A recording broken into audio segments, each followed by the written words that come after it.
आप please take your seats, please take your seats, take your seat, please take, nothing is going on. No no, आप अपनी बात कहेंगे और सरकार का पक्ष नहीं सुनना चाहेंगे। This is not the democratic behave. Please गोला जी बैठिए, प्लीज प्लीज आप सब बैठिए। नहीं प्लीज प्लीज, मैंने माननीय गृह मंत्री जी को बुलाया बोलने के लिए। प्लीज प्रमोद जी, एक मिनट, पॉइंट ऑफ ऑर्डर क्या है आपको बताएं। लेट देम स्पीक, बोलिए पॉइंट ऑफ ऑर्डर क्या है। माननीय गृह मंत्री जी बोले, उनको पूरा अधिकार है आर्टिकल 75 में बोलने का। तिवारी जी बहिष्कार करने का तय कर आए हो क्या? मैं उस पर कहीं कोई आपत्ति नहीं कर रहा। रूल क्या है? रूल एक सदन में प्रधानमंत्री नॉट गोइंग ऑन निकट, ये सामूहिक जिम्मेदारी है, सरकार की सामूहिक जिम्मेदारी है। माननीय गृह मंत्री जी जवाब देंगे। नो प्लीज, माननीय गृह मंत्री जी आप बोले, आप बोले। सही नहीं है, please go back to your seats, go back to your seats. Sushmita ji please go back to your seats, go back to your seats, please please. माननीय गृह मंत्री जी बोले। सभापति महोदय, सिर्फ माननीय गृह मंत्री जी के बाद हो जाएगी आपका आचरण असंसदीय है। में पाकिस्तानी आतंकवादियों द्वारा जो नृशंस हमला हुआ और उसके जवाब में भारत सरकार ने और भारत की सेनाओं ने जो मजबूत जवाब पाकिस्तान के आतंकवादी ग्रुप्स को और पाकिस्तान को स्वयं को दिया, ऑपरेशन सिंदूर के माध्यम से, उसका पर सदन में चर्चा पर मैं हिस्सा लेने के लिए खड़ा हूं।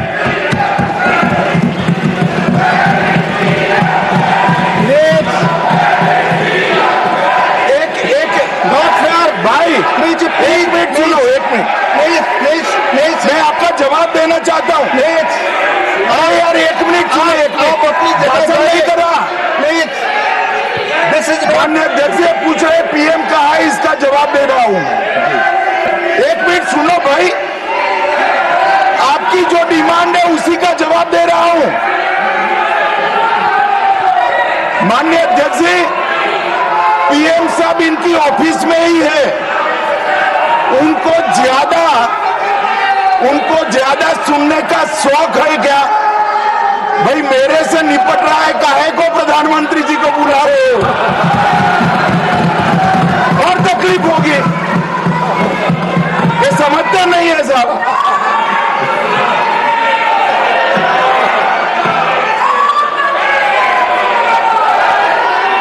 माननीय सभापति जी, सबसे पहले पहलगांव हमले में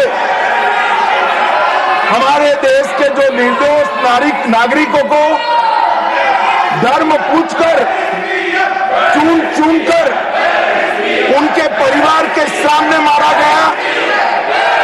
मैं उन सभी दिवंगत नागरिकों के परिवार के साथ मेरी संवेदना व्यक्त करता हूं।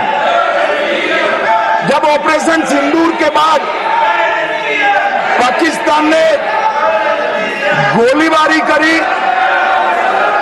वो गोलीबारी में कुछ नागरिक हताहत हुए, वो नागरिकों के परिवारजनों के प्रति भी मैं गहरी संवेदना व्यक्त करना चाहता हूं। माननीय अध्यक्ष जी, ऑपरेशन सिंदूर, ऑपरेशन महादेव, ये दोनों के लिए जिन सुरक्षा बलों ने भारत का सम्मान बढ़ाया है, वो सभी को मैं हृदय पूर्वक बहुत बहुत साधुवाद देना चाहता हूं। मैं सम्माननीय प्रधानमंत्री जी को भी बहुत बहुत अभिनंदन करना चाहता हूं कि इन्होंने देश की 140 करोड़ की जनता की जो इच्छा थी, उसका प्रतिघोष करते हुए सटीक जवाब देने की दृढ़ राजनीतिक इच्छा शक्ति बताई। इसके लिए मैं सम्माननीय प्रधानमंत्री जी को भी अभिनंदन करना चाहता हूं। मान्यवर, सबसे पहले मैं ऑपरेशन महादेव के बारे में बताना चाहता हूं। मान्यवर, परसों ही प्लीज कश्मीर में प्लीज आपको माननीय नेता प्रतिपक्ष सबने सुना, ये सही आचरण नहीं है आप सबका। Please go back to your seats. No माननीय गृह मंत्री जी आप बोले। नहीं, खड़गे जी कुछ कहना चाहते हैं तो 1 मिनट के लिए बताने दीजिए। बताएं सर, आप सभी लोग अपनी सीट पर जाएं। माननीय एलओपी बोला please go back to your seats. Sir, go back to your seats. First go back to your seats. Mister Gokhale, mister Saket Gokhale, अपनी अपनी सीट पर जाइए। आप अपनी सीट पे नहीं है। Please go back to your seat. Sir Manoj ji please go back to your seat. Go back to your seats. Go back to your designated seats, then only available. Yes माननीय डिप्टी चेयरमैन साहब, मैं इसलिए खड़ा हूं ये क्या हुआ? शक्ति सिंह जी, तो मैं do not disturb the house. सब सदन के मेंबर्स का ये पहले से ही डिमांड थी कि 16 घंटे चर्चा होने के बाद हमको इस सदन में प्रधानमंत्री आकर प्रकट होकर वो अपनी बातें रखेंगे और समाधान जो भी हमने सवाल उठाए हैं, बहुत से सवाल उनको संबंधित है। ये नहीं कि आप कैपेबल नहीं है रिप्लाई देने के लिए, ये नहीं कहता मैं। हम आपको निपटाएंगे, तुम हमारे को निपटाओ, हम खेल खेलेंगे। लेकिन जिस प्रधानमंत्री यहाँ रहते हुए भी अगर इस सदन में नहीं आते तो इस सदन का अपमान है। धन्यवाद। नो नहीं, ये नहीं हो गया। तो इसीलिए आपकी बात सदन का अपमान करना, सदस्यों का अपमान करना माननीय गृह मंत्री ठीक नहीं है। माननीय गृह मंत्री जी, मैं अभी भाषण नहीं कर रहा हूं। माननीय अध्यक्ष जी, इनके मुद्दे का जवाब दे रहा हूं। अब सुनिए खड़गे साहब, प्लीज लिसन इन प्लीज। मैं आपको माननीय खड़गे जी, मैं आपको इन्फॉर्म करना चाहूंगा, बीएससी मीटिंग में मैंने ऑलरेडी एक्सप्लेन किया था आपके सदस्यों को कि सरकार की ओर से माननीय कोई मंत्री जवाब दे सकता, ये रूलिंग है, आप फोर्स नहीं कर सकते किसी को। प्लीज माननीय गृह मंत्री जी आप बोले। और मान्यवर खड़गे साहब उठा रहे हैं ज्यादातर महत्वपूर्ण मुद्दों पर कांग्रेस पार्टी खड़गे साहब को बोलने नहीं देती है, पीछे से सारे को खड़े करती है और वो ये मुद्दा उठा रहे हैं।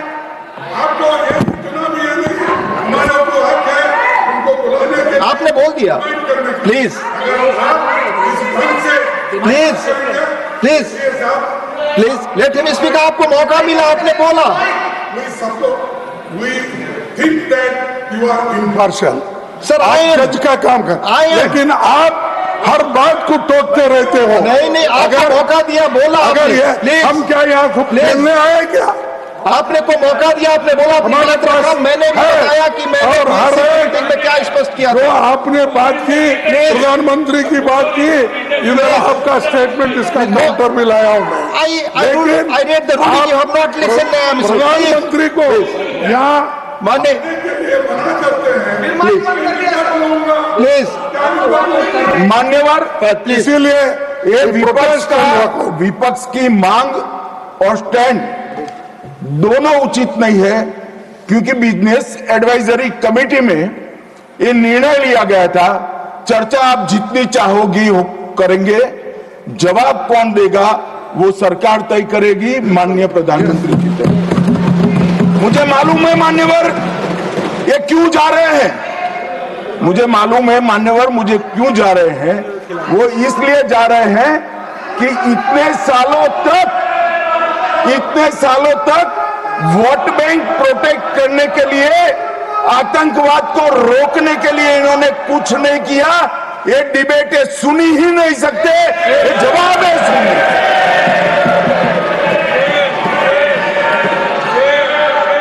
और जब भी ये कह रहे हैं और कोई लीडर ऑपोजिशन होता और ये बोलता तब तो मैं समझता, खड़गे साहब बोल रहे हैं। ज्यादातर महत्वपूर्ण चर्चाओं में कांग्रेस पार्टी उनके नेता को, लीडर ऑफ ऑपोजिशन को बोलने ही नहीं देती है। और वो मुद्दा उठा रहे हैं कि माननीय प्रधानमंत्री जी जवाब। मान्यवर, मैं सबसे पहले ऑपरेशन महादेव के लिए बताना चाहूंगा।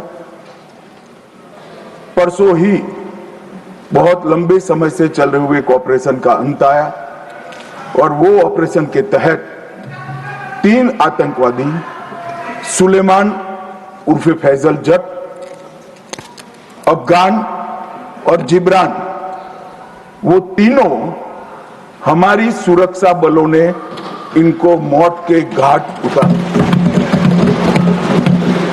मानवर, सुलेमान ए श्रेणी का लश्कर तैयबा का कमांडर था।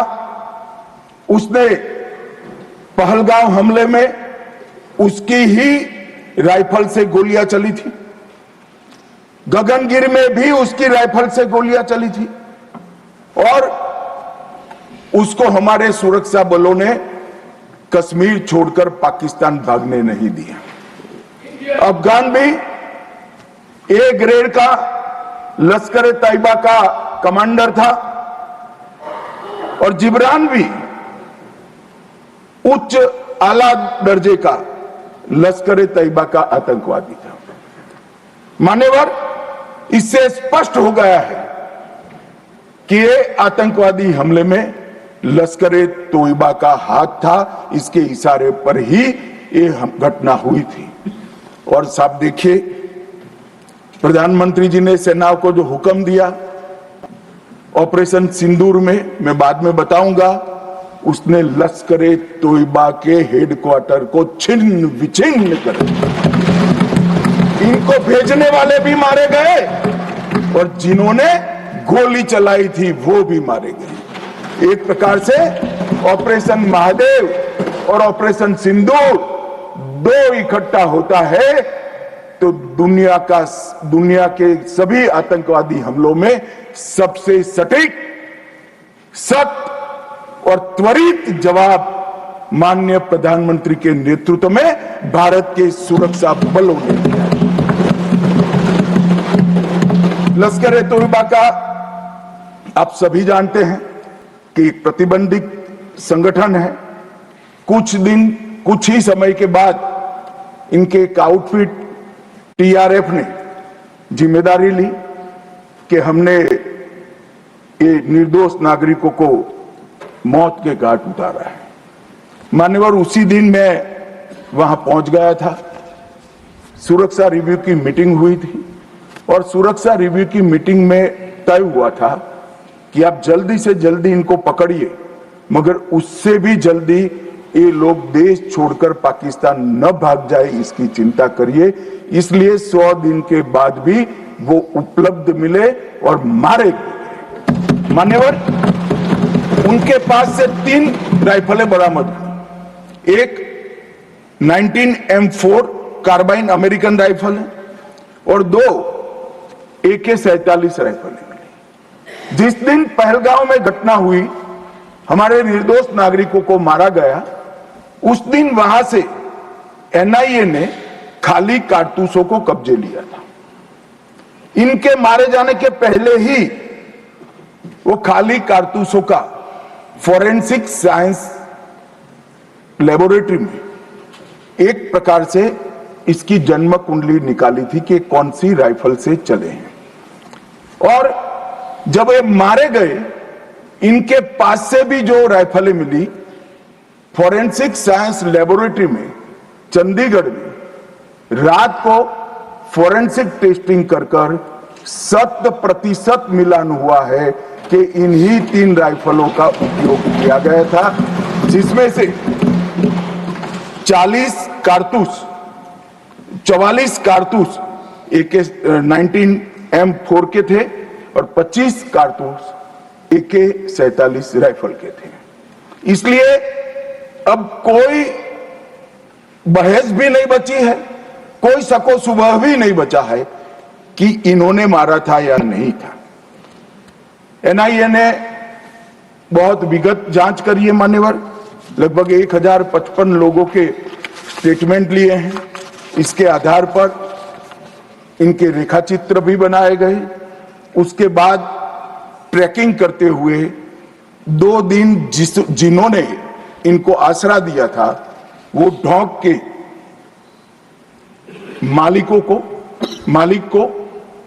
मालिकों को और उनकी वृद्ध माता को भी पूछताछ करी थी। ये जो मृतदेह मिले आतंकवादियों के, उसका परिचय, उसकी शिनाख्त ये तीनों लोगों ने कर ली है।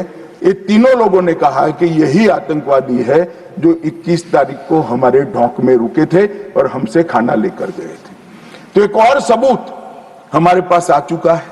चेहरे का मिलान भी कैमरे के माध्यम से बहुत अच्छे तरीके से संतोषजनक रीत से हुआ है। और ये जो सफल ऑपरेशन हुआ मान्यवर, इसलिए मैं सेना, CRPF, Jammu Kashmir police, NIA के अधिकारी और एफएसएल के विद्वान अधिकारियों को बहुत बहुत साधुवाद देना चाहता हूं। ये जो ऑपरेशन चला मान्यवर, आईबी द्वारा 22 मई को, मतलब लगभग 1 माह बाद हमें सूचना मिल गई थी कि ये जगह पे टेररिस्ट लोकेट है। उसके बाद आईबी और मिलिट्री इंटेलिजेंस ने और शिनाख्त करी और लगभग 22 जुलाई को इनके लोरा सेट को ट्रैक करने का काम समाप्त हुआ। एग्जैक्ट पिन पॉइंटेड लोकेशन को आइडेंटिफाई किया गया और फिर एक मीटिंग 4 पैरा, सीआरपीएफ और जम्मू कश्मीर पुलिस तीनों के अफसरों की हुई और स्ट्राइक किया गया। तीनों आतंकवादी मारे गए हैं। कोइंसिडेंट देखिए मान्यवर, देश भर से मुझे बहुत एसएमएस आए थे, विशेषकर जो मारे गए थे उनके परिजनों का, इनके सर में गोली मारिएगा, जब भी मारे तब। तीनों के एनकाउंटर के वक्त तीनों के सर में ही गोली लगा है मान्यवर। एक मान्यवर, आज ये मारे गए 2 दिन पहले, अब बैठे नहीं हैं, चिदंबरम साहब को बैठना चाहिए था। उन्होंने सवेरे मेरे इस्तीफे की मांग के साथ एक प्रश्न उठाया कि भारत सरकार ने ऑपरेशन सिंदूर करा। ऑपरेशन सिंदूर इसलिए कहा कि ये पाकिस्तानी आतंकवादी थे और पाकिस्तानी आतंकवादी थे, इसका आपके पास सबूत क्या है? वो पूरी दुनिया में ऑपरेशन सिंदूर के जस्टिफिकेशन को चैलेंज कर रहे थे। मैं आज इस सदन के माध्यम से श्री चिदंबरम को पूछना चाहता हूं, आप किसको बचाना चाहते थे? पाकिस्तान को, लश्कर ए तैयबा को, ये आतंकवादियों को? अरे शर्म नहीं आती मान्यवर? और देखिए महादेव करता है तो क्या करता है। जिस दिन सवाल पूछा उसी दिन ये तीनों आतंकवादी ढेर हो गए और जवाब तो घटनाक्रम ने। मगर ये कांग्रेस पार्टी की मानसिकता पूरी दुनिया के सामने चिदंबरम साहब ने उजागर कर दी। हमारी वोट बैंक के लिए हम पाकिस्तान का समर्थन करते हुए भी नहीं डरेंगे। हमारी वोट बैंक के लिए लश्कर ए तोयबा को बचाने से भी हम नहीं डरेंगे और हमारी वोट बैंक के लिए आतंकवादियों को शेल्टर देते हुए, शाब्दिक शेल्टर देते हुए भी हम नहीं डरेंगे। मान्यवर, ये कांग्रेस की मानसिकता है। और अभी पृथ्वीराज चौहान साहब का इंटरव्यू आ गया, उन्होंने कहा ऑपरेशन का नाम धर्म के आधार पर रखने के अलावा इनको कुछ नहीं आता है।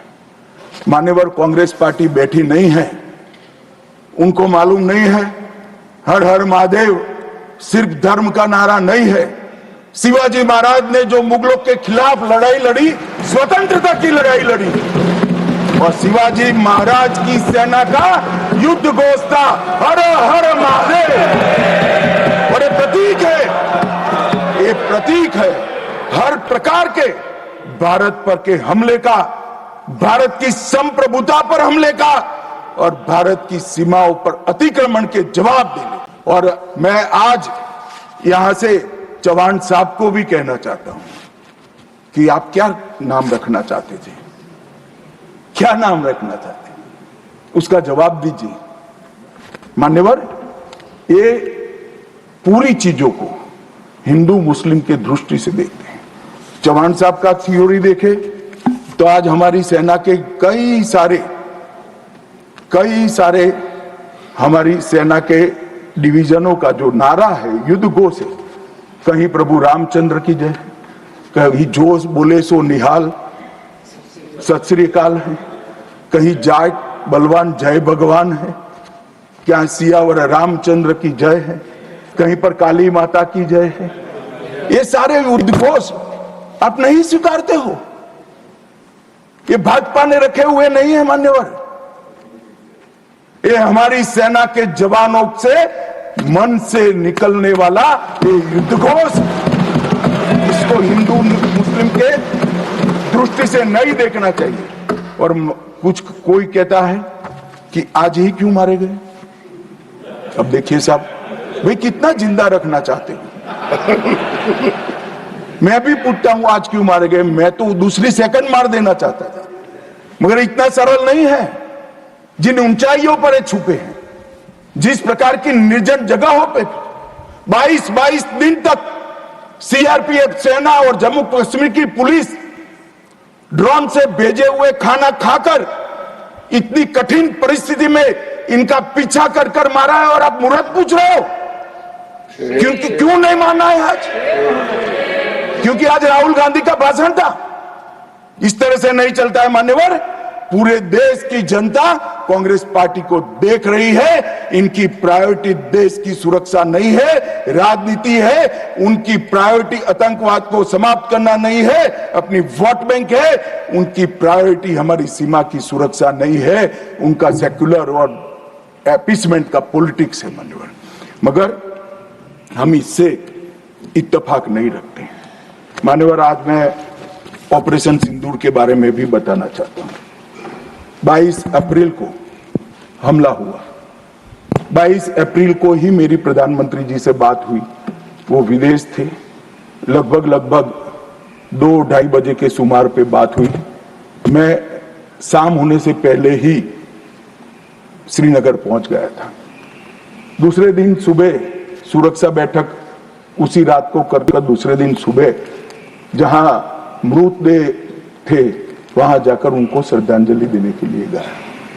मान्यवर, वो मेरे जीवन का ऐसा दिन है जो मैं कभी नहीं भूल सकता। एक 6 दिन की शादी, एक बच्ची ने जिसकी शादी को 6 दिन हुए हैं, वो विधवा होकर हमें पूछती थी कब इसका बदला लिया जाएगा। मान्यवर, सब लोग शुद्ध थे, ना पानी पिया था, ना चाय पी थी, ना पीने की स्थिति थी। मैं मेरे जीवन में वो दृश्य नहीं भूल। आज भी वो दृश्य आ जाता है तो नींद से खड़ा हो जाए, इस प्रकार की वेदना होती है मान्यवर। ऐसा जघन्य अपराध कभी नहीं हुआ। धर्म के नाम पर पूछकर चुन कर इनके परिजनों के सामने मरे छोटी बच्चियां, छोटे बच्चे, वृद्ध मां, उनकी पत्नियां, उनकी बहनें, इस सब के सामने मारा गया। और क्यों मारा गया? क्योंकि वो संदेश देना चाहते थे कि टेररिज्म से मुक्त हम कश्मीर को नहीं होने। मैं आज इस सदन से उनको संदेश देना चाहता हूं, जितना हो सके उतना प्रयास करना। कश्मीर आतंकवाद से मुक्त होकर रहेगा और होकर रहेगा। ये नरेंद्र मोदी का संकल्प। मान्यवर, 23 अप्रैल को, इसके पहले कल भाषण में कहा, वहां पर आज भी बोले, मैं बैठा था कि 24 अप्रैल को मोदी जी चुनावी सभा करने गए थे। हमारे साथी ने जवाब दिया इनका। परंतु मान्यवर, मैं सदन का रिकॉर्ड क्लियर हो इसलिए मोदी जी वो सभा में क्या बोले थे वो कहना चाहता हूं। मोदी जी ने 24 अप्रैल को बिहार की जनसभा में जो कहा था वो चुनावी सभा नहीं थी। वो 140 करोड़ भारतीयों के गुस्से का प्रतिघोष था, जो इस देश के प्रधानमंत्री की जिम्मेदारी है कि देश की जनता की भावनाओं को दुनिया के सामने ढंग से रखे। मैं कोट अनकोट उनके भाषण को पढ़ता हूं। माने 22 अप्रैल को पहलगांव का यह हमला केवल निहत्थे पर्यटकों पर नहीं बल्कि पूरे भारत की आत्मा पर हुआ एक दुस्साहसपूर्ण प्रहार है। आतंकवाद के प्रति दृढ़ और कड़ा रुख, आतंकवादियों और इस हमले की साजिश रचने वालों की कल्पना से भी बढ़कर उनको बड़ी सजा दी जाएगी। आतंकियों के बीच बची खुची जितनी भी भूमि है उसको मिट्टी में मिलाने का समय आ गया है। 140 करोड़ भारतीय इस बात के लिए एकजुट है कि आतंक के आकाओं की कमर तोड़ दी जाएगी। भारत हर एक आतंकवादी और उनकी समर्थकों की पहचान करेगा, उनका पता लगाएगा, उनको दंडित करेगा। आतंकवाद कभी भी भारत की आत्मा को तोड़ नहीं पाएगा। न्याय सुनिश्चित करने के हर प्रयास किए जाएंगे। और आज मैं मोदी जी को बहुत बहुत साधुवाद देता हूं उनकी दूरदर्शी। बोला हुआ एक एक शब्द आज सच हुआ है। उन्होंने कहा था आतंकवादियों की बची खुची जमीन मिला देंगे, मिट्टी में मिला देंगे। साहब, उनके ट्रेनिंग के बाद मिट्टी में मिले हैं, इनके हेडक्वार्टर मिले हैं, उनके लॉन्च पैड भी मिट्टी में मिलकर जमीन दोस्त। उन्होंने कहा कि इनके आकाओं को नहीं छोड़ेंगे। मैं बाद में लिस्ट पढ़ता हूं। इनको भेजने वालों को भी हमारी सेनाओं ने मिट्टी में मिला दिया। उन्होंने कहा आतंकवादियों को भी नहीं छोड़ेंगे। ऑपरेशन महादेव ने वो तीनों आतंकवादियों को समाप्त कर दिया। मान्यवर, ढेर एक प्रकार से मोदी जी ने कहा हुआ वाक्य, एक प्रकार से मोदी जी ने कहा हुआ वाक्य हमारी सेना, हमारी वायुसेना, हमारी जल सेना और सभी पैरामिलिट्री फोर्स और जम्मू कश्मीर पुलिस ने उसको अपना कर्म का रास्ता बना दिया और कठोर दंड देने का काम किया है। मान्यवर, 23 अप्रैल को ही एक सीसीएस की मीटिंग बुलाई गई। सीसीएस की मीटिंग में कठोर संदेश देने का काम न केवल पाकिस्तान को, पूरी दुनिया को, कि भारत की सीमा और भारत की सेना, भारत के नागरिक और भारत की संप्रभुता इसके साथ खिलवाड़ नहीं करते, वरना परिणाम भुगतने पड़ते हैं। मानव उन्होंने तय किया सीसीएस की बैठक में 1960 की जवाहरलाल नेहरू के द्वारा की गई एक तरफा पाकिस्तान के फायदे वाली सिंधु जल संधि को तत्काल प्रभाव से रोक लिया था। मान्यवर, ऐतिहासिक फैसला है। हम सब वर्षों से मानते थे कि हिंदू जल संधि एक तरफा है। हमारा पानी 80% वहां नहीं जा सकता। मान्यवर, वहां तक कि वहां से गाद निकालने की भी परमिशन, उनकी कैनाल बनाने के पैसे भी भारत ने भेजे। और मान्यवर, ये पानी पर अधिकार है भारत के किसानों। कश्मीर, पंजाब, हरियाणा, राजस्थान और दिल्ली का पीने का पानी अब कुछ ही समय में सिंधु के माध्यम से राजस्थान तक पहुंचेगा। एकीकृत जांच चौकी अटारी की जो चल रही थी उसको हमने बंद कर दिया। सार्क वीजा समाप्त कर दिया। 24 घंटे में सारे पाकिस्तानी नागरिकों को हमने वापस भेजना शुरू कर दिया। नई दिल्ली स्थित पाकिस्तानी उच्चायोग में रक्षा, सैन्य, नौसेना और वायुसेना के सलाहकारों को अवांछित व्यक्ति घोषित किया गया। और दोनों उच्चायोग में स्टाफ को कम करा दिया गया, 55 से घटकर 30 करा दिया। और सीसीएस ने संकल्प लिया कि भेजने वाले और कृत्य करने वाले दोनों को दंडित किया जाएगा। इसके लिए सेना को खुली छूट देने का काम सीसीएस ने। ये पूछ रहे थे कल क्या हुआ, कैसे हुआ।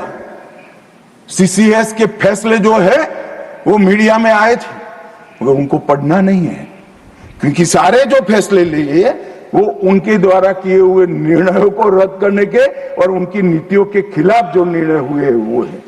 मान्यवर, 30 अप्रैल को सशस्त्र बलों को ऑपरेशनल फ्रीडम देने का काम प्रधानमंत्री जी ने किया कि रक्षा मंत्रालय और सेना दोनों मिलकर तय करेंगे टारगेट क्या होगा, तरीका क्या होगा, स्थान क्या होगा और समय क्या होगा।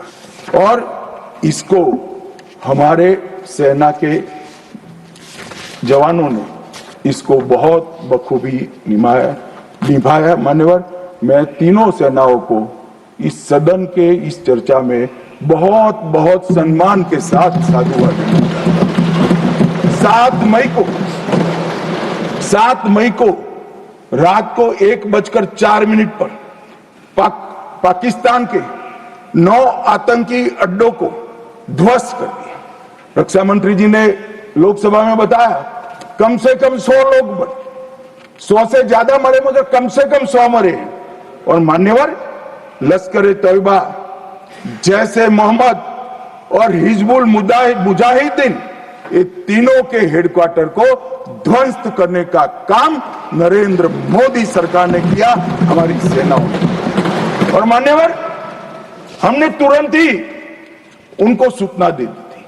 हमने उनको बताया मरकज सुभानअल्लाह बहावलपुर, मरकज तैयबा मुरीद के Mehmoona Joya camp Sialkot, Sarjal camp Sialkot, Sawai Nala camp Muzaffarabad, Syedna Bilal camp Muzaffarabad, Gulpur camp Kotli, Barnala camp Bhimber और अब्बास कैंप कोटली, उसको हमने समाप्त कर दिया है, तोड़ दिया है। और ये हमारे आत्मरक्षा के अधिकारों को उपयोग करते हुए कहा है, हमारी कार्यवाही समाप्त हुई है। मैं बाद में आता हूं, ये पाक ऑक्यूपाई कश्मीर क्यों नहीं लिया, ये क्यों नहीं करा, वो क्यों नहीं करा। पहले तो वो सोचते थे कि कुछ ही नहीं होगा, हो गया तो ये क्यों नहीं हुआ। मैं कांग्रेस पार्टी को कहना चाहता हूं, पाक ऑक्यूपाई कश्मीर आपने दिया था, मगर लेने का काम भारतीय जनता पार्टी की सरकार ही करेगी और कोई नहीं। मानव, हमने तो हमला किया था आतंकवादी अड्डों पर, उनके हेडक्वार्टर पर, उनके संगठनों पर, उनके ट्रेनिंग कैंप पर, उनके लॉन्चिंग पैड पर, और हमारे आतंकवाद के ऊपर ये हमले को पाकिस्तान अपने पर का हमला समझ बैठा। और उन्होंने 8 मई को अपने रिहायशी इलाकों पर गोलीबारी की।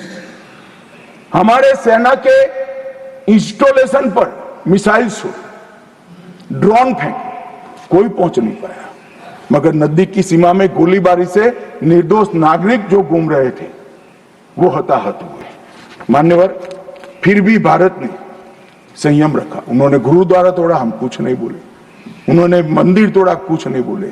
भारत ने तय कर लिया कि हम इसका जवाब उनकी रक्षा की क्षमता को क्षीण करने के लिए, कम करने के लिए करें। और इसलिए 9 मई को भारत की सेना ने 11 एयरबेस को ध्वस्त कर दिया, इनके डिफेंस इंस्टॉलेशन और airbase. 8 airbase Nur Khan, Murid, Sargodha, Rafiqui, Rahim Yar Khan, Jacobabad, Sukkur, Bholari, 6 radar system, Sukkur, Lahore, Arifwala, Chunian, Jacobabad और नयाचौर, और surface to air guided missiles की सिस्टम लाहौर और ओकारा की। पाकिस्तान ने हमले के बाद मान्यवर लड़ने की स्थिति में ही नहीं थे।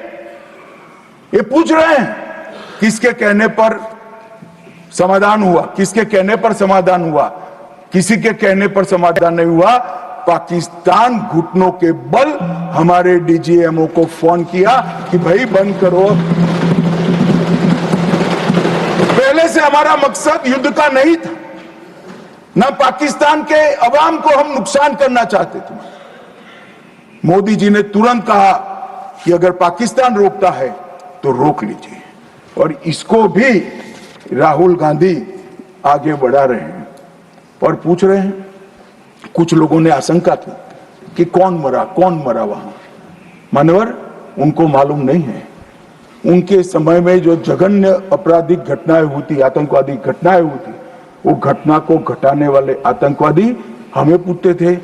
मुझे तो कई लोगों ने पूछा कि भाई 90 दिन हुए क्या हुआ, 95 दिन हुए क्या हुआ, रोज 5 फोन आते थे।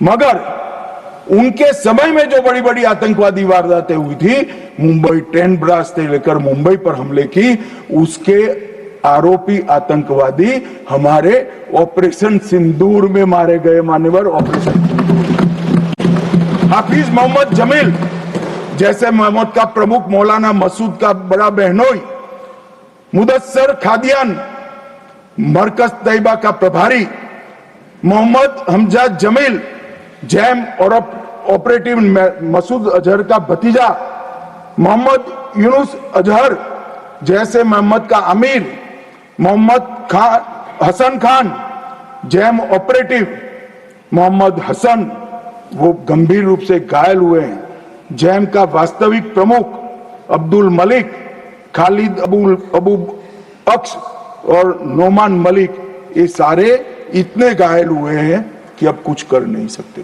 मान्यवर, ये जो हमला हुआ वो उन्होंने इनके दिल पर हमला किया है, आतंकवाद के दिल पर पहली बार प्रहार किया है। मान्यवर, पहले भी हमने सर्जिकल स्ट्राइक करी, एयर स्ट्राइक करी।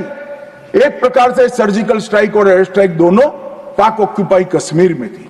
मेरे जैसे लोग तो मानते हैं कि हमारी भूमि पर ही हमने हमला किया था, क्योंकि पाक ऑक्यूपाई कश्मीर ये सदन के द्वारा स्वीकारा हुआ संकल्प है कि पाक ऑक्यूपाई कश्मीर भारत का है। मगर पहली बार पाकिस्तान की सरहद में जाकर हमारी सेना ने पराक्रम दिखाया है और आतंकवादियों के अड्डों को, उनके ट्रेनिंग कैंप को और उनके लॉन्चिंग पैड्स को खत्म करने का काम किया है। मान्यवर, ये चिदंबरम साहब कल भाषण में बोले कि ये नहीं कहा जा सकता कि ऑपरेशन सिंदूर निर्णायक था। चिदंबरम साहब यहां है नहीं, मगर मैं उनको जवाब देना जरूर चाहता हूं कि चिदंबरम साहब, अगर 65 की लड़ाई निर्णायक थी क्या, तो फिर टेररिज्म क्यों फैला? 71 की लड़ाई निर्णायक थी क्या, तो टेररिज्म क्यों फैला? और अनेक बार जो कार्यवाही हुई वो निर्णायक थी क्या? मान्यवर, जब तक दुश्मन या तो डर नहीं जाता या सुधर नहीं जाता, कभी निर्णायक अंत नहीं आएगा। मान्यवर, इतने सालों तक उनको डराने की, दंडित करने की कोई प्रक्रिया ही नहीं हुई। क्यों डरेंगे वो? हम तो डोजियर पर डोजियर भेजते रहे, कभी उनको जवाब नहीं दिया। नरेंद्र मोदी ने जवाब दिया। मान्यवर, सर्जिकल स्ट्राइक करी, एयर स्ट्राइक करी और ऑपरेशन सिंदूर। खौफ पैदा हो गया है। मुझे मालूम नहीं, मेरे पास सूचना नहीं, रात को भी जब जाते होंगे, स्वप्न में हमारी मिसाइल से दिखाई पड़ती होगी। ये डर से ही शांति होती है, ये सुधरने वाले लोग नहीं है। मान्यवर, मगर चिदंबरम साहब कहते हैं कि आतंकी पाकिस्तान से आए थे, इसका सबूत क्या है? चिदंबरम साहब, सबूत तो हमारी एजेंसियों ने ढूंढ लिया। अब आप क्या बोले थे, इस पर क्या बोलना चाहते? मान्यवर, इनके चिदंबरम जी के कार्यकाल में ही अफजल गुरी की फांसी जब तक वो गृह मंत्री नहीं गए नहीं हुई। मान्यवर, बंबई का हमला, बंबई के हमले के बाद आज ये दिग्विजय सिंह चले गए हैं, उन्होंने कहा है तो आरएसएस ने कराया था। मान्यवर ये क्या बोल रहे हैं, किसके लिए बोल रहे हैं, किसको बचा रहे हैं, क्या कहना चाहते हैं? और हिंदू टेरर का सगुफा किसने छोड़ा? मैं आज दुनिया के सामने, देश की जनता के सामने गर्व से कहता हूं कि हिंदू कभी टेररिस्ट नहीं हो सकता। हम कभी टेररिस्ट नहीं हो सकते। क्या कहना चाहते हैं? फर्जी टाइप के केस बनाए, एक भी केस अदालत में नहीं टिका। देशभक्त संगठनों पर आरोप लगाए आपने, सिर्फ आपकी छिछोरी राजनीति के लिए, क्षुल्लक फायदे के लिए। और फिर क्या कर लिया? फिर भी हार गए। हारे तो ना। और अब हर रोज कह रहे हैं कि आप हमेशा है नहीं, आप हमेशा नहीं रहेंगे, आप हमेशा का तो मुझे मालूम नहीं साहब। मैं 61 का हुआ हूं, 14 से 30 साल तक भारतीय जनता पार्टी की ही सरकार रहने वाली है। मैं चिदंबरम साहब को कहना चाहता हूं, आप डाल दो, भारतीय जनता पार्टी की सरकार में थी।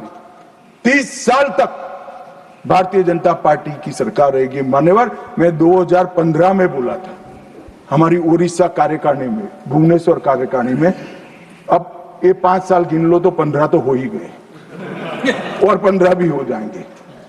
मान्यवर, भारतीय सेना के लिए कभी भी इन्होंने तैयारियां नहीं की। चीन के कई जवानों ने चीन की लड़ाई के बाद लिखा, हमारे पास बंदूक छोड़िए, कारतूस छोड़िए, नमक, चीनी और माचिस भी उपलब्ध नहीं थी। घनघोर ठंड में पहनने के लिए हमारे लिए ठंड के कपड़े भी नहीं थे। मान्यवर, आज वही सेना ब्रह्मोस से लैस है, आकाश उनके मिसाइलों को तोड़ देता है मान्यवर।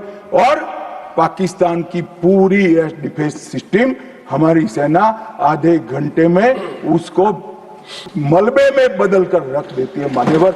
ये नरेंद्र मोदी के शासन में, मोदी जी के शासन में 11 साल में परिवर्तन। गोली नहीं बना पाते थे।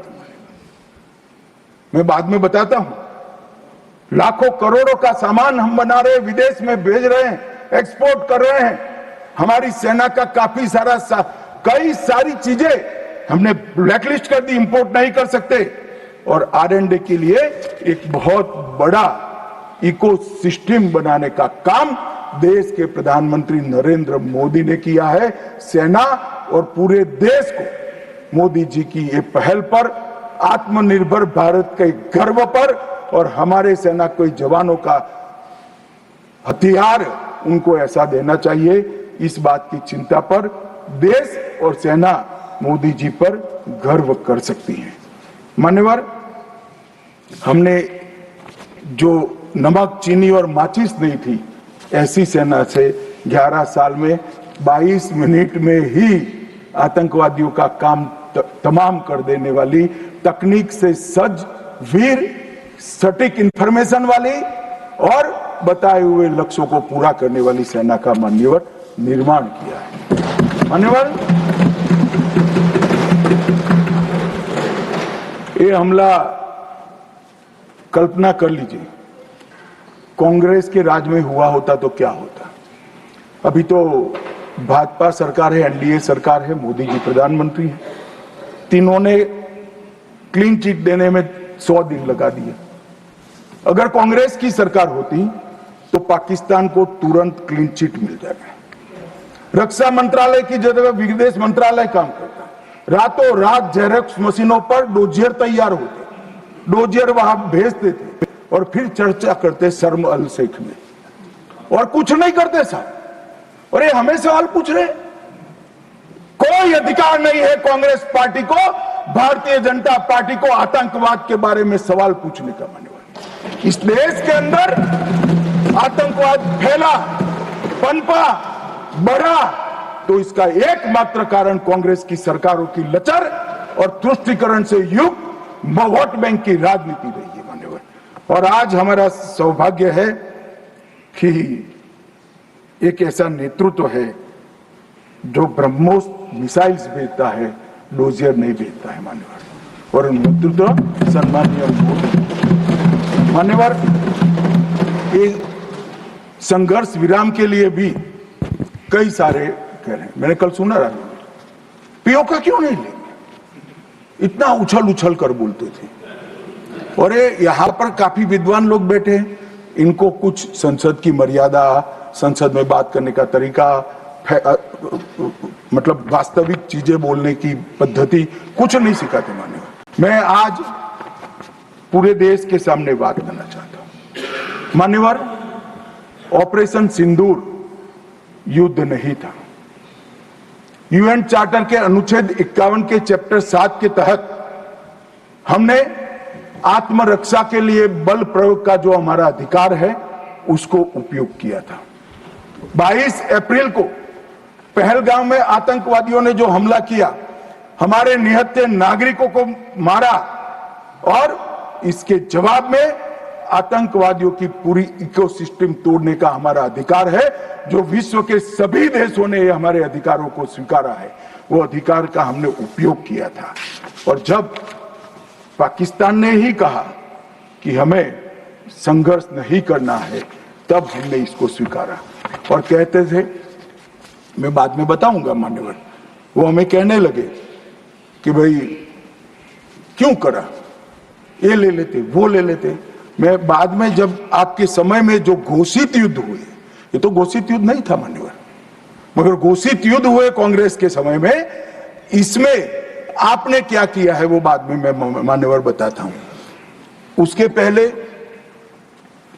मैं आतंकवाद के परिदृश्य पर, जम्मू कश्मीर का आतंकवाद का परिदृश्य और देश का परिदृश्य, इस पर बताना चाहते हैं मान्यवर। कांग्रेस देश की सबसे पुरानी पार्टी है और सबसे ज्यादा शासन भी कांग्रेस और उनके साथियों ने देश पर किया है। उनके समय में हमारे प्रधानमंत्री नरेंद्र मोदी जी को 3 नासूर मिले आंतरिक सुरक्षा की दृष्टि से। पहले कश्मीर का आतंकवाद, नॉर्थ ईस्ट की इंसर्जेंसी और वामपंथी उग्रवाद नक्सलवाद, ये 3 नासूर मिले। और 30 से 40 वर्ष तक ये नासूर भारत की धरती को रक्त रंजित करते रहे। न जाने कितने लाल हमारे सेना के, सीआरपीएफ के, बीएसएफ के, सीआईएसएफ के मारे जाते रहे, शहीद पर शहीद। न जाने कितने निर्दोष किसान, न जाने कितने निर्दोष नागरिक आतंकवाद, इंसर्जेंसी और वामपंथी उग्रवाद की भेंट चढ़े, मगर कुछ नहीं हुआ। आज मैं कहना चाहता हूं मान्यवर, कश्मीर के उग्रवाद के बारे में बाद में आता हूं। नॉर्थ ईस्ट इंसर्जेंसी और वामपंथी उग्रवाद दोनों क्षेत्र में हिंसा में 75% की कमी लाने का काम नरेंद्र मोदी। मैं इस पर बहुत ज्यादा बोलना नहीं चाहता क्योंकि आज ये विषय नहीं है, परंतु कश्मीर के अंदर जो आतंकवाद था, वो मैं इस पर जरूर बोलना चाहता हूं मान्यवर। इसका कारण क्या था, इसके कारण के मूल में जाना चाहिए। जब से कश्मीर का सृजन हुआ, धारा 370 बनाई गई। किसने बनाई? कांग्रेस पार्टी ने बनाई। इसका समर्थन और इतने लंबे समय तक किसने चला? कांग्रेस ने चला है मान्यवर। इसका स्वरूप क्या था? धारा 370 और 35 से क्या कहती? कश्मीर का एक अलग ध्वज होगा, कश्मीर का एक अलग संविधान होगा, और 5 अगस्त 2019 तक ये अलग ध्वज और अलग संविधान चलते रहे। हमारी पार्टी के पहले राष्ट्रीय अध्यक्ष श्यामा प्रसाद मुखर्जी ने इस धारा 370 के लिए अपना बलिदान देने का काम किया, उनकी हत्या की। और क्या हुआ? इससे हमेशा अलगाववाद को पोषण मिलता रहा कि हम भारत के बाकी राज्यों जैसे नहीं है, हमें कुछ और मिल सकता है, हमारा तो संविधान अलग है, हमारा राष्ट्रध्वज अलग है। तो हर युवाओं को बरगाले,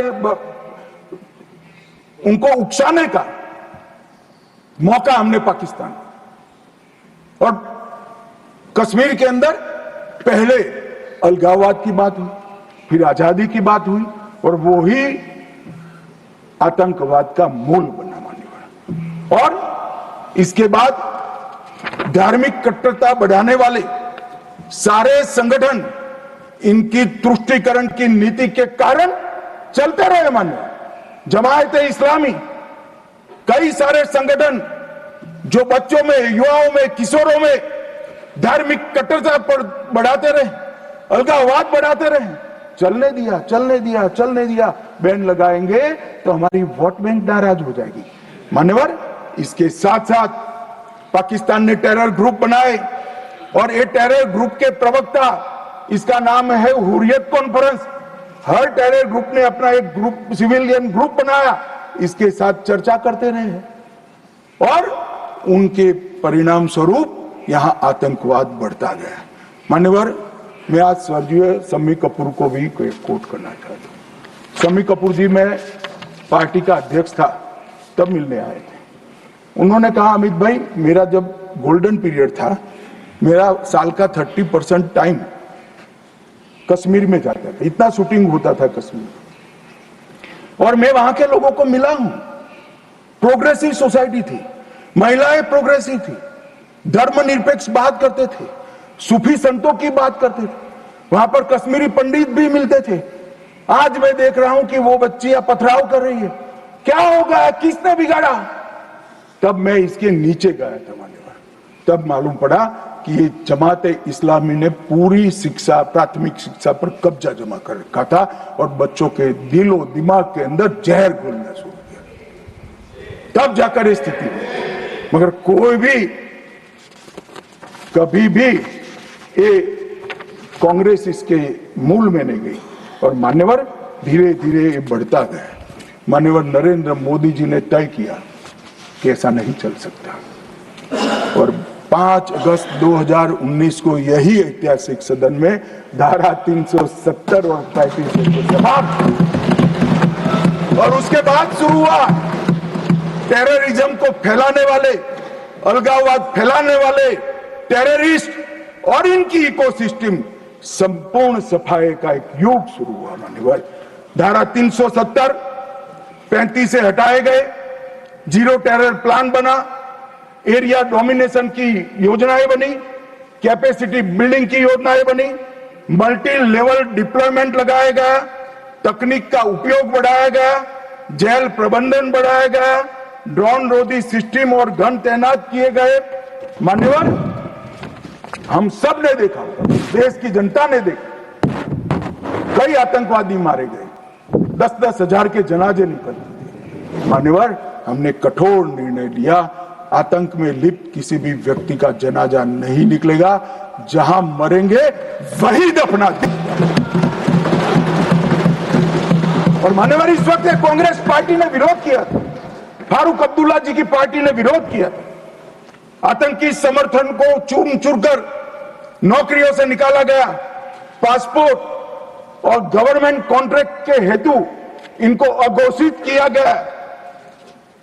75 पाकिस्तानी समर्थक सरकारी कर्मचारियों को ड्यू लीगल प्रोसेस से बर्खास्त करा दिया गया।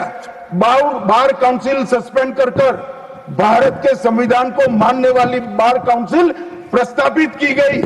यूएपीए अदालतों की स्थापना हुई और लगभग मई 22 से लेकर मई 25 तक 2267 प्रकरण यूएपीए के दर्ज हुए।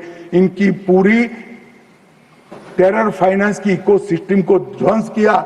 एनआईए और ईडी ने बहुत अच्छी कार्रवाई की, कई एसओपी बनाई गई और 347 संपत्तियों को जब्त कर दिया गया। एक और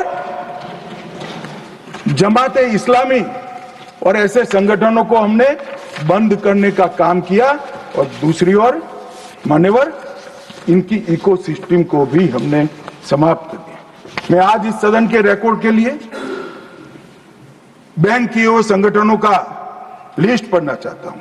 द रेजिस्टेंस फ्रंट टीआरएफ, जिसने घटना करी थी, people's anti fascist front, Tehreek ul Mujahideen, Jamaat ul Mujahideen, Jammu Kashmir Ghaznavi force, Khalistan tiger force, हिब्ज ul Tahrir, Jamaat Islami, Jammu Kashmir liberation front, Jammu Kashmir democratic freedom party, Muslim league Jammu Kashmir, Tehreek Hurriyat, Muslim conference, Muslim corporation सुमजी group, Jammu Kashmir national front, Jammu Kashmir people front league, Jammu Kashmir people's league, Jammu Kashmir Ittihad Musalman Awami action committee और इसके साथ साथ सिख फॉर जस्टिस और पीएफआई को भी हमने बैन कर दिया।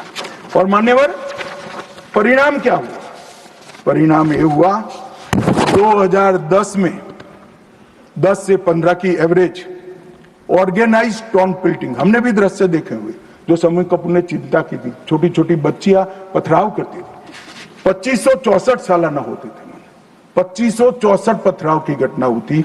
2024 के बाद एक भी घटना नहीं हुई।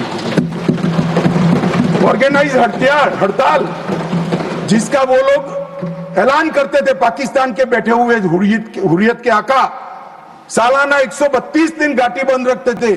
3 साल से एक भी हड़ताल का ऐलान नहीं हुआ है, हिम्मत नहीं है। टाउन पेल्टिंग में नागरिकों की मृत्यु, 112 नागरिक मारे जाते थे, अब 0 मारे जाते हैं। सिक्योरिटी फोर्स का इंजर्ड, साल में 6235 सिक्योरिटी फोर्सेस इंजर्ड होती थी, अब 0 हो गई है। मान्यवर, इसके साथ साथ ये पूछ रहे थे, अभी वो शिवसेना की सदस्य भी पूछ रहे, क्या आतंकवाद समाप्त हो गया? इतनी गहरी जड़ें कांग्रेस की ने डाली है, समाप्त होने में बहुत देर लगेगी। हमारा प्रयास है जल्द से जल्द, परंतु मान्यवर, आंकड़े में कहना चाहता हूं समाप्ति के कगार पर है। आपको पसंद नहीं आएगा मगर समाप्ति के कगार पर। पहले 2004 से 14 तक कुल घटनाएं 7217 हुई, 7217, 7217, और जून 15 से मई 25 तक 2150, 70% की कमी हो गई। मानव आतंकवादी घटनाओं में 70% कमी, नागरिकों की मृत्यु 1770 हुई थी, अब नागरिकों की मृत्यु 357 हुई है। मान्यवर, 80% की कमी। और सिक्योरिटी फोर्सेस 1060 मारे गए थे, अब 542 मारे गए हैं। मान्यवर, 49% की कमी। मान्यवर, इसके साथ साथ हमने कश्मीर के अंदर ढेर सारा काम किया है। मान्यवर, लगभग 59,000 करोड़ की 53 परियोजनाएं थी। चिनाब पर विश्व का सबसे बड़ा पुल बना, 8.5 किलोमीटर लंबी बनिहाल सुरंग बनी, उधमपुर श्रीनगर बारामुल्ला तक रेल पहुंची, जोजिला सुरंग और बनिहाल सुरंग बने, रोजगारी का सृजन 63,000 लोगों का हुआ।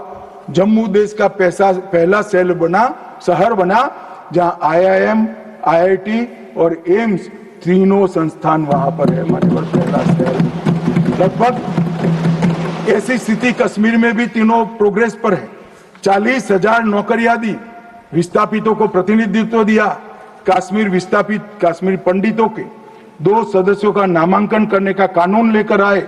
और सबसे बड़ी बात मान्यवर, हमने भारत के संविधान का झंडा कश्मीर में फहराने का काम। ये पूछते हैं क्या हुआ? पहले 3 परिवारों तक राजनीति, न पंच था, न सरपंच था, न तहसील पंचायत थी, न जिला पंचायत। आज जम्मू कश्मीर में 34,260 जनप्रतिनिधि चुने हुए जम्मू कश्मीर के नागरिकों की सेवा कर। मान्यवर, पहले चुनाव होते थे। मुझे एक सेना के रिटायर्ड जनरल मिले, बाद में मैं बताता हूं। उन्होंने कहा, अमित भाई, हमारा काम तो मुख्य सुरक्षा का नहीं था, वो तो भगवान भरोसे था। सबसे बड़ा काम फर्जी वोटिंग करना था। कराते थी प्रशासन, हम इनकार करते थे। कई लोगों को मेमो दिए गए, फिर भी हम अड़े रहते थे। 3%, 4% वोटिंग होती थी। आज नरेंद्र मोदी के शासन में जिला पंचायत के चुनाव में 98.3%। जनरल इलेक्शन में अब तक का सबसे ज्यादा वोटिंग आजादी से। ये बताता है वहां लोकतंत्र प्रस्थापित हो रहा है। मान्यवर, और 63% हुआ, और 1,000 करोड़ से रुपये से ज्यादा पैसा पंचायतों को सीधा देने का काम किया। मगर मान्यवर, क्यों हुआ? मैं आज पूरे सदन को बताना चाहता हूं। मैं अभी इस बात को कभी उजागर नहीं किया, मगर मुझे लगता है मौका भी है और दस्तूर भी है।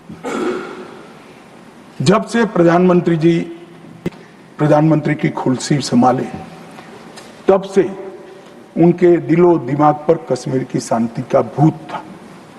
अहरनीश सुधर। मान्यवर 2015 में पार्टी का अध्यक्ष बना। मोदी जी ने मुझे जनरल सिन्हा के घर पर भेजा। जनरल सिन्हा जो कई साल तक कश्मीर में सेवा की, नॉर्थ ईस्ट में भी सेवा की, एनसीआर में रहते थे। मैं 3 दिन उनके घर पर बैठा, उन्होंने पूरी डिटेल बताई। फिर कश्मीर से जुड़े हुए 25 लोगों की अलग अलग सूची दी। इनके साथ मैंने घंटों चर्चा की थी और मोदी जी ने भी अनेक लोगों को बुलाकर चर्चा की। अगर मोदी जी करते हैं वो बताते नहीं, मगर मुझे कुछ तो मालूम है क्योंकि काफी सरपंच को मिले थे। इनकी मिनट्स मेरे पास आई थी। पार्टी की दृष्टि से युवाओं से मिले थे, धार्मिक नेताओं से मिले थे, जम्मू के लोगों को मिले, घाटी के लोगों को मिले और नेशनल कॉन्फ्रेंस के एमपीओ को भी मिले थे। और ढेर सारा मंथन 2014 से चलता था। वो मंथन अंत में कश्मीर के अंदर आज मैं विश्वास के साथ कह रहा हूं साहब, आतंकवाद समाप्ति के कगार पर है। आतंकवाद समाप्ति के कगार पर। एक जमाना था कि पाकिस्तान को आतंकवादी पाकिस्तान से भेजने ही नहीं पड़ते, हमारे कश्मीर के युवा हाथ में हथियार उठा लेते। मगर आज मैं 6 माह का रिकॉर्ड इस सदन को बताता हूं। 6 माह में आतंकवादी संगठनों में एक भी कश्मीरी युवा की भर्ती नहीं हुई है और जो मारे जा रहे हैं वो सारे पाकिस्तान। क्योंकि जम्मू कश्मीर के अवाम ने मोदी जी की नीतियों को स्वीकारा है। पहले कभी नहीं हुआ सा कि आतंकवादी कोई बड़ा कृत्य करते थे, घाटी में इसका विरोध होता है। मैं आज घाटी की जनता को, जम्मू की जनता को बहुत बहुत साधुवाद देना चाहता हूं। एक भी गांव ऐसा नहीं था घाटी का जहां ये पहलगाम हमले का विरोध में। और जब तिरंगा घर पर फहराने की बात होती है, जिनके बच्चे आतंकवाद की भेंट चढ़ गए, वो माँ बाप भी तिरंगा फहराते हैं। और मान्यवर, आतंकवाद पर तो कांग्रेस को बोलने का अधिकार ही नहीं है। मान्यवर, मैं आज सदन के सामने डिटेल रखना चाहता हूं। अटल जी की सरकार ने निर्णय किया था कि आतंकवाद को समाप्त करें। काफी मंथन हुआ। मंथन के बाद तय हुआ कि मजबूत कानूनी संरचना खड़ी करनी पड़ेगी जिससे इनको सजा कराई जाए। कानूनी संरचना खड़ी करने के लिए पोटा का कानून लाना, एक कांग्रेस पार्टी ने विरोध किया। मैं आज वो है नहीं, मगर पूछना चाहता हूं, पोटा का कानून का विरोध किसको बचाने के लिए किया था? खैर, उन्होंने तो विरोध किया, राज्यसभा में गिर गया। अटल जी का संकल्प मजबूत था, भाजपा का संकल्प मजबूत था। पोटा कानून संयुक्त सदन सेशन में पारित कर दिया गया और पोटा का कानून आया, इसका अमल शुरू। मान्यवर, एक कांग्रेस पार्टी ने इसके घोषणा पत्र में लिखा कि हम पहली कैबिनेट में पोटा का कानून रद्द कर देंगे। अब मैं तो कई बार ऐसा सोच ही नहीं सकता, तो मुझे लगा ये झूठ मूठ का वादा कर रहे। और मान्यवर देखिए, पहली कैबिनेट में ही इन्होंने पोटा के कानून को रद्द कर दिया। और कांग्रेस टेररिस्ट की बात करी, टेररिज्म की बात करी, आप तो उसका पोषण करने वाली पार्टी हो। मान्यवर, इसके बाद क्या हुआ? 2005 में रामलल्ला के टेंट पर हमला हुआ। मंदिर उस वक्त नहीं बना था। मुंबई लोकल ट्रेन में 7 धमाके हुए, 187 लोग मारे गए। डोडा में हमले हुए, 34 हिंदू मारे गए। हैदराबाद में धमाके हुए, 44 लोग मारे गए। 2005 रामलल्ला का टेंट, 2006 मुंबई ट्रेन, डोडा 2006, 2007 2 बम धमाके हैदराबाद में, 44 लोग मारे गए। 7 यूपी में धमाके हुए, 13 लोग मारे गए। 8 रामपुर सीआरपीएफ कैंप पर हमला हुआ। 2008 आर्मी के काफिले पर हमला हुआ, 10 नागरिक मारे गए। 2008 आतंकी हमला हुआ, 246 लोग मारे गए। 2008 जयपुर में 8 बम धमाके। 2008 अहमदाबाद में 21 बम धमाके। 2008 दिल्ली में 5 बम धमाके। 2010 जर्मन बेकरी बम धमाका। 2010 वाराणसी में बम धमाका। 2011 मुंबई में बम धमाका, 3 लोग मारे गए। एक भी वर्ष खाली नहीं गए माननीय। और हमें पूछ रहे हैं कि आपने क्या किया। 100 दिन तक पूछते ही रहे कहां गए, क्या किया क्या किया क्या किया। अब मुझे बताओ भाई, 2005 से शुरू कर 2011 तक आपने क्या किया? कांग्रेस पार्टी ने क्या किया? कौन से कानून लाए, कौन से कदम उठाए, और कब जाकर पाकिस्तान पर सर्जिकल स्ट्राइक, एयर स्ट्राइक और ऑपरेशन सिंदूर का आपने प्रयोग किया? ये जवाब कांग्रेस पार्टी को, देश की जनता को देना पड़ेगा। मान्यवर, 54 जगह पे देश के अलग अलग हिस्सों में 609 नागरिक मारे गए। और मैं आज गर्व से देश के गृह मंत्री के नाते उच्च सदन में कहता हूं, मोदी जी के राज में पूरे देश में कश्मीर छोड़कर कहीं पर भी टेररिस्ट घटना नहीं। और कश्मीर में भी हुई, उरी में हुई, हमने सर्जिकल स्ट्राइक कर चेताया। पुलवामा में हुई, एयर स्ट्राइक कर और चेताया। अब नहीं सुधरते हैं, दुम टेढ़ी की टेढ़ी है, हम क्या कर सकते हैं। पहलगांव में करा मान्यवर, घर में घुसकर पटचड्डे उड़ाने का काम हमारी सेना। और मुझे तो कल सुबह ही किसी ने याद दिलाने के लिए, मेरी कॉन्स्टिट्यूएंसी से एक हमारी वरिष्ठ कार्यकर्ता है जिनकी उम्र 80 है, उन्होंने एक व्हाट्सएप भेजा था। उन्होंने कहा अमित जरूर बोलना। अब मैं इतनी वरिष्ठ कार्यकर्ता की भावना को टाल नहीं सकता मान्यवर। उन्होंने एक व्हाट्सएप में वीडियो भेजा जिनमें सोनिया गांधी जी के घर से दौड़ते दौड़ते सलमान खुर्शीद जी आंसुओं से लहस बाहर आते, बाहर मैनेज मीडिया खड़ा है, उसके सामने कहते हैं कि सोनिया जी पूरी रात सो नहीं पाती है, इनके आंसू देखकर मेरी आंख से आंसू दिख रहे। ठीक है भाई, किस लिए आंसू बहाए? बाटला हाउस में वो पाकिस्तान प्रेरित आतंकवादी मारे गए, उसके लिए। अरे सोनिया जी, आंसू बहाना था तो बाटला हाउस एनकाउंटर में जो मोहन शर्मा शहीद हुआ, इसके लिए बहाते। आप किसको प्रोटेक्ट करें? वोट बैंक का एक खेल। मुझे पूछते रहे साहब, 90 दिन तक भाग गए, आप क्या कर रहे हो? 25 दिन हो गए, 35 दिन हो गए, 40 दिन हो गए, सिंदूर इसका जवाब नहीं, आतंकवादी कहां गए? चलो भाई, ये तो भाजपा सरकार है, सेना ने ठोक दिया, सीआरपीएफ ने ठोक दिया, हो गया हमारा काम। अब मैं पूछना चाहता हूं, दाऊद इब्राहिम जिसने मुंबई में सीरियल धमाके गए, किसके राज में भागे मान्यवर? कांग्रेस के राज में। सैयद सलाउद्दीन किसके राज में भागा?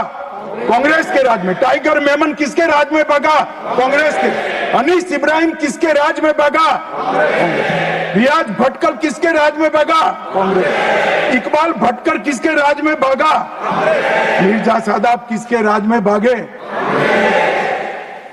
और इसका हिसाब कौन देगा? उनको मालूम था देना पड़ेगा साहब, इसलिए बहिष्कार करते। वो स्वयं भागे, आतंकवादियों को भगाया और वो भी भाग गए। और हमने मान्यवर 11 साल में यूएपीए में 2019 में अमेंडमेंट किया। इसके तहत, अमेंडमेंट के तहत 57 लोगों को आतंकवादी घोषित किया है। एनआईए का अमेंडमेंट किया, देश के बाहर जांच करने के हमने अधिकार लिए।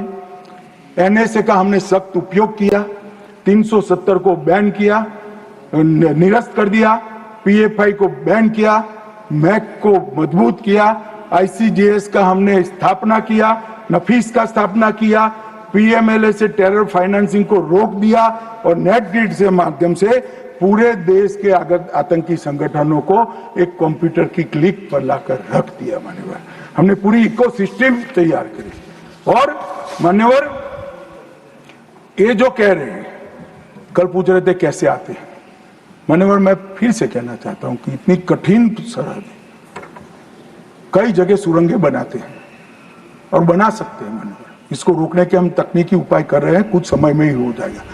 मगर कुछ नाले ऐसे हैं मान्यवर, वहां इतना बहाव होता है, वहां कोई चौकी नहीं लग सकती, चौकी बह जाएगी। वो घुस रहे हैं, मगर उन्होंने क्या स्टैंड लिया था? राहुल गांधी ने कहा जब 2011 में हमला हुआ, उन्होंने कहा सभी आतंकी हमलों को रोकना संभव नहीं है। जवाहरलाल नेहरू ने कहा घुसपैठियों को कोई रोक ही नहीं सकता। मैं मानता हूं कि अभी भी पाकिस्तान कुछ आतंकी हमले कर पा रहा है, अभी भी कुछ घुसपैठ होती है, काफी कम हुआ है मान्यवर। मैं जिम्मेदारी के साथ बोलने वाला आदमी हूं, देश की जनता सुन रही है, काफी कुछ कम हुआ है, मगर हम कभी ऐसे हथियार नहीं डालते। मैं आज सदन के सामने कहना चाहता हूं, घुसपैठ और आतंकवादी घटनाओं को समाप्त करने के लिए नरेंद्र मोदी सरकार कृत निश्चयी दृढ़ता के साथ हमारा मान्यवर। कल राहुल गांधी जी का मैंने स्टेटमेंट सुना, चीन के लिए प्रधानमंत्री क्यों नहीं बोलते, चीन के लिए नहीं बोलते, चीन के लिए नहीं बोलते। अब ये उनके सीनियर लोग हैं, उनका कोई ट्यूशन व्यूशन भी नहीं रखते मानव, कैसे बोलना चाहिए, क्या बोलना चाहिए, कुछ बोलते ही रहते। मगर आपने जब चीन की लड़ाई समाप्त हुई तब क्या किया था? चीन की लड़ाई समाप्त हुई तब हमारा 38,000 वर्ग किलोमीटर हिस्सा चीन को अक्साई चीन का देने का काम कांग्रेस पार्टी और आपके नाना जवाहरलाल नेहरू ने किया था। मान्यवर 1955 में देश में बहुत कम लोग जानते हैं, और ये पूछ रहे हैं कि कल मुझे कहने लगे झूठ बोल रहे हैं, मैं आज चीज भी लेकर आया। मैं selected works of Jawaharlal Nehru series volume 29 पृष्ठ 231 पढ़ रहा हूं, जो नेहरू जी ने स्वयं संकलन करा है।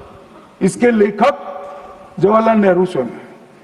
अनौपचारिक रूप से संयुक्त राज्य अमेरिका की ओर से सुझाव दिया गया कि चीन को संयुक्त राष्ट्र से तो संबंध किया जाए, यूएन में उसको मेंबरशिप दी जाए, परंतु उसको सुरक्षा परिषद में नहीं और उसकी जगह भारत को देना चाहिए। साहब, कोई भी देश का प्रधानमंत्री होता, धन्यवाद करता और भारत सुरक्षा परिषद में मेंबर बन जाता। आज मोदी जी जो प्रयास करते थे, करने की जरूरत भी नहीं पड़ती, हमारे पास भी वीटो होता। परंतु इन्होंने क्या कहा, हम स्वीकार नहीं कर सकते। चीन जैसे महान देश को सुरक्षा परिषद में नहीं रखते हैं तो सुरक्षा परिषद के मायने ही नहीं रहते। ये मान्यवर कांग्रेस का चरित्र कल हमें सवाल पूछे थे, और चलो नाना तो बहुत दूर की बात है। इन्होंने मान्यवर एक प्रकार से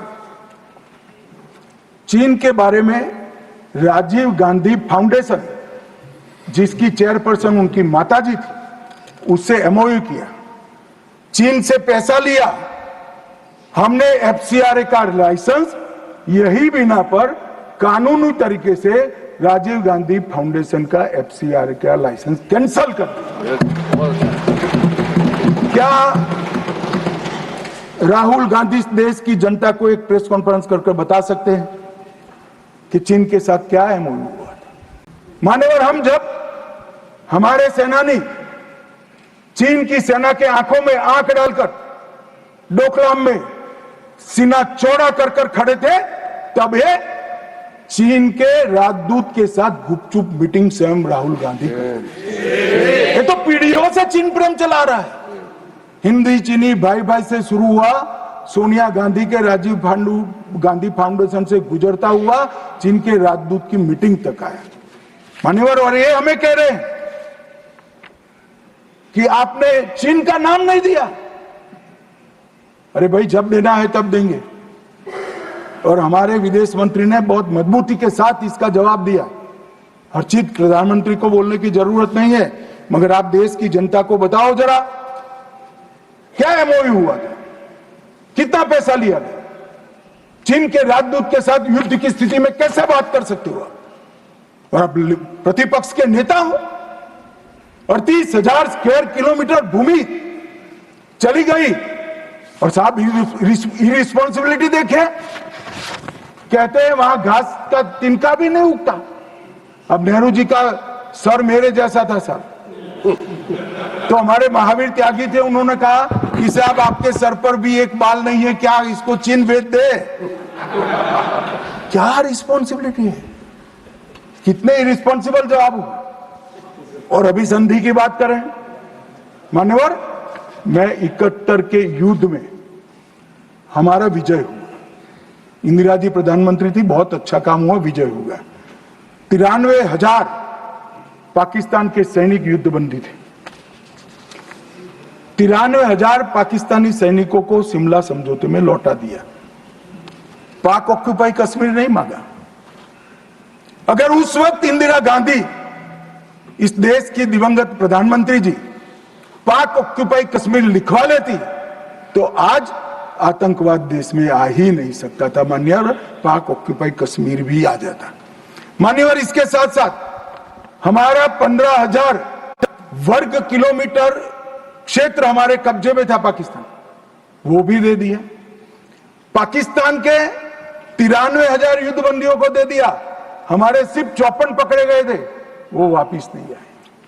आज भी उनके परिवारजन उनकी राह देख रहे हैं। मान्यवर, क्या संवेदनशीलता है, क्या समझौता किया आपने। और साहब, जनरल मानेक साहब, जिनको 71 युद्ध का आर्किटेक्ट कहा जाता है, उन्होंने एक इंटरव्यू में कहा था, जनरल मानेक साहब के इंटरव्यू में कहते हैं, शिमला में भुट्टो ने भारत के नेतृत्व को मूर्ख बनाया। वो इंटरव्यू अंग्रेजी में, इसलिए मैं कोट अनकोट पढ़ा था। I told her, into bracket उन्होंने छापा है Indira Gandhi, that I told her that he, into bracket Bhutto, I told her that he has made monkey out of you. और ये हमें पूछ रहे संधि क्या? हमने तो युद्ध ही घोषित नहीं करा था, संधि किस चीज की भी? हमारा एक लिमिटेड एग्रेशन था, टेररिज्म पर हमारा हमला था और हमारे आत्मरक्षा के अधिकार का उपयोग करते हुए। और ये हमें पूछ रहे, चिंता मत करो राहुल गांधी, पाक ऑक्यूपाई कश्मीर की चिंता है ना, भारतीय जनता पार्टी ही ला देगी पाक ऑक्यूपाई। आप नहीं ला पाए, कांग्रेस पार्टी नहीं ला पाई, हमें लाए। और मान्यवर, पाक ऑक्यूपाई कश्मीर छोड़िए, पाकिस्तान की रचना ही कांग्रेस पार्टी ने की थी। मैं कम से कम इतना तो जिम्मेदारी के साथ कह सकता, मैं उस वक्त निर्णायक स्थिति में होता तो भारत माता के टुकड़े कभी सिग्नेचर नहीं करता। उम्र हो गई थी, जल्दी थी, प्रधानमंत्री बनना था, देश के टुकड़े टुकड़े करते, आज तक देश पछता रहा है। मान्यवर, आतंकवाद के मुद्दों पर अंतर्राष्ट्रीय मंचों में हमारी देश की फजीहत कर, मुंबई अटैक के बाद शर्म अल शेख सम्मेलन हुआ, जिसको पूरी दुनिया की डिप्लोमेसी में बलूचिस्तान ब्लंडर के नाम से जानते हैं। उसमें प्रस्ताव किया कि दोनों देश आतंकवाद के शिकार हैं। अब भला दुनिया में कोई पाकिस्तान को आतंकवाद का शिकार कह सकता है क्या? लोग हमारे मरे हैं, जवान हमारे मरे हैं, और आपने उनको पाकिस्तान को सर्टिफिकेट दे दिया मान्यवर। और भारत पाकिस्तान के आधिकारिक बयान में भी बलूचिस्तान का जिक्र किया। इनका आंतरिक मामला था मान्यवर, हमारा कोई लेन देन नहीं है। बलूचिस्तान में जो घटनाएं हो रही, मनमोहन सिंह स्वीकार कर आए, और उसके बाद में उन्होंने कहा कि टेरर की घटना और वार्ता, उसके बीच में कोई रिलेशनशिप नहीं। भगवान भला करे, देश की जनता का नरेंद्र मोदी को प्रधानमंत्री बनाया, वो चीज को नरेंद्र मोदी ने समाप्त कर दी। जब तक टेररिज्म नहीं रुकता है, वार्ता नहीं हो सकती। मान्यवर, आज ये लोग जो बोल रहे हैं, विदेश नीति पर सवाल उठा रहे हैं, मैं उनको कहना चाहता हूं कि मोदी जी को G20 कई सारे देशों को मिला है। राजीव गांधी फाउंडेशन में एक स्टडी करा दो, हर देश में हुआ G20 और भारत में हुआ G20। हर देश की राजधानी में जाता है। मोदी जी G20 को हर राज्य में ले गए। हमारी संस्कृति, हमारी क्षमताएं, हमारा पावर, हमारा लोकतंत्र पूरी दुनिया के सामने रखने का काम नरेंद्र मोदी ने किया और पूरी दुनिया स्वीकार कर रही है कि पूरे अब तक के G20 सम्मेलन में सबसे सफल G20 सम्मेलन है। और मान्यवर, इसीलिए पूरी दुनिया में कई सारे राष्ट्राध्यक्ष है।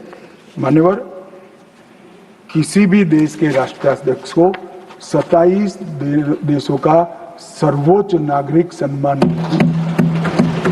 और ये विदेश नीति की बात है, 27 देश अपने सर्वोच्च नागरिक सम्मान से नरेंद्र मोदी को सम्मानित करते हैं। भाई साहब, ये सम्मान नरेंद्र मोदी जी का नहीं है, भारत के प्रधानमंत्री का है, भारत की 140 मोदी जी ने देश को सम्मान दिला है, देश की 140 करोड़ जनता को गौरवान्वित किया है। तो मोदी जी का नेतृत्व जो है माननीय, भावुक नहीं है। भावुक नेतृत्व होता है वो रोने भी लगता है, कई बार शकम भी हो जाता है। मोदी जी का नेतृत्व संवेदनशील भी है, निर्णायक भी है और दृढ़ भी है। मैंने देखा है कोरोना 370 ऑपरेशन सिंदूर ये सारा छोड़ दो, कोरोना में मैंने देखा है इससे बड़ी आफत इस सहस्त्राब्दी में भारत पर नहीं आई थी। अड़ीग होकर अपने रास्ते पर चलते रहे और जब कोरोना समाप्त हुआ पूरी दुनिया ने कहा सबसे अच्छा प्रबंधन भारत ने किया। और उसका कारण जब ढूंढा गया, मैं भी स्टडी करने वाले कुछ लोगों को मिला था मान्यवर, जब कारण पूछा गया, स्टडी किया गया, तो सबने कहा कि पूरे विश्व में कोरोना के सामने सरकारें लड़ती थी, हमारे यहाँ प्रधानमंत्री, भारत सरकार, राज्य सरकार और 140 करोड़ लोग एक साथ कोरोना के सामने लड़ते थे। मजाक उड़ाते, घंटी बजाने से कोरोना चला जाएगा, दिया जलाने से चला जाएगा, कर्फ्यू करने से अपने आप चला जाएगा। उनको मालूम नहीं था, जनता के मन में जागरूकता लाते थे।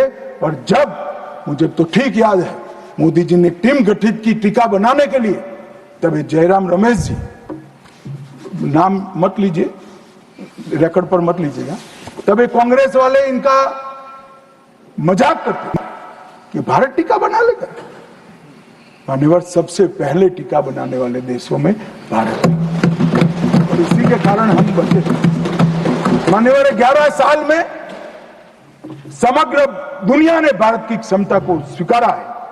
भारत 11वें नंबर से चौथी सबसे बड़ी अर्थव्यवस्था बना। जीडीपी हमारा 4.19 ट्रिलियन हो गया, $1 ट्रिलियन की डिजिटल अर्थव्यवस्था बनी। प्रति व्यक्ति आय, जयराम रमेश जी हमेशा पूछा करते हैं, निर्मला जी बताती भी नहीं है, 68,572 से बढ़कर 1,33,488 हो। मान्यवर, राष्ट्रीय राजमार्ग का नेटवर्क 60% बढ़ा, 159 ऑपरेशनल एयरपोर्ट है, 31 लेकर मोदी जी ने इनिंग शुरू करा था, अभी समाप्त नहीं हुआ। 136 वंदे भारत ट्रेन है, 1500 ट्रेन अमृत स्टेशन योजना के तहत विकसित हो रहे हैं। 97% से अधिक भारतीय रेल का विद्युतीकरण हो चुका है। भारत दुनिया का सबसे बड़ा मोबाइल फोन उत्पादक देश बनने के कगार पर है। भारत तीसरा सबसे बड़ा स्टार्टअप इकोसिस्टम बन चुका है। मोदी सरकार में 118 यूनिकॉर्न बने। रक्षा क्षेत्र में हमारा उत्पादन 1.27 लाख करोड़ हुआ और निर्यात 21,000 करोड़ हुआ। विश्व का सबसे बड़ा पुल भारत में है, विश्व का सबसे लंबा पुल भारत में है।